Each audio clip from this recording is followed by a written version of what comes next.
नमस्कार, मी पंजाब श्रीचं आगमन आहे, म्हणजे गणपती बाप्पाचं आगमन आहे आणि पावसाचं देखील सुरुवात होणार आहे. म्हणून शेतकऱ्यांनी हा अंदाज लक्षात.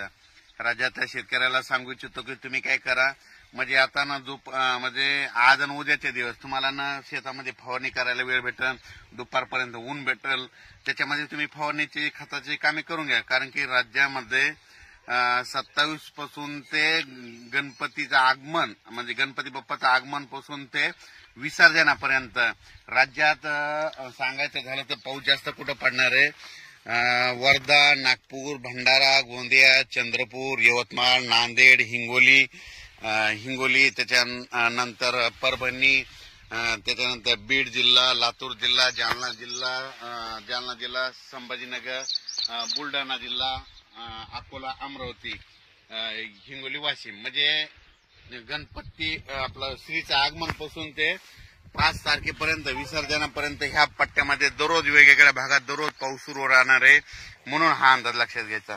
आणि राज्यातल्या शेतकऱ्याला सांगू इच्छितो की राज्यात देखील इतर भागात देखील म्हणजे पुणे म्हणजे कोकण पट्टीपासून ते मुंबई, इगतपुरी, नाशिक तिकडला देखील ह्यामध्ये उद्यापासून 28 पासून पाऊस वाढणार आहे. श्रीचं आगमन होणार आहे आणि तिकडला पाऊस वाढणार आहे. सातारा, सांगली, सोलापूर, कोल्हापूर तिकडे देखील काय होणार आहे, श्रीचं आगमन झालं की तिकडे देखील पाऊस वाढणार आहे. म्हणून बीड जिल्ह्यात देखील वाढणार आहे, कडाष्टीकडे पडणार आहे, अहिल्यानगरकडे देखील पडणार आहे, जळगाव जिल्ह्यात देखील पडणार आहे, धुळे जिल्ह्यात देखील पडणार आहे, नंदुरबार जिल्ह्यात देखील पडणार आहे, नाशिककडे पडणार आहे, इगतपुरीकडे जरा तिकडचा दररोज चालूच राहील. म्हणून हे लक्षात येतं.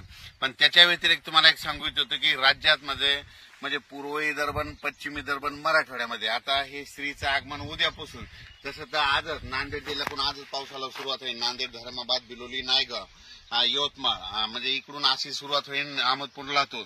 तर ते काय होणार आहे तुम्हाला सांगा, आजपासून ते 5 तारखेपर्यंत दररोज मराठवाड्यात, पूर्व विदर्भ, पश्चिम विदर्भ, मराठवाड्यात 7 जिल्हे आणि त्याच्यानंतर 11 जिल्हे, 16-17 जिल्ह्यात मात्र आता हे पाऊस जास्त राहणार आहे. मात्र सर्व राज्यभर नाही राहणार, पण जास्त पाऊस विदर्भाचे 11 जिल्हे आणि मराठवाड्याचे 7-8 जिल्हे आणि त्याच्यानंतर अहिल्यानगर, सोलापूर, धाराशिव ह्या पट्ट्यामध्ये ह्या जरा जास्त पडणार आहे. त्याच्यानंतर काय होणार आहे, हे 5, 11, 13, 14, 15 झाले. त्याच्यानंतर नंदुरबार जिल्हा, धुळे जिल्हा, जळगाव जिल्हा, नाशिक जिल्हा आणि मुंबई ह्या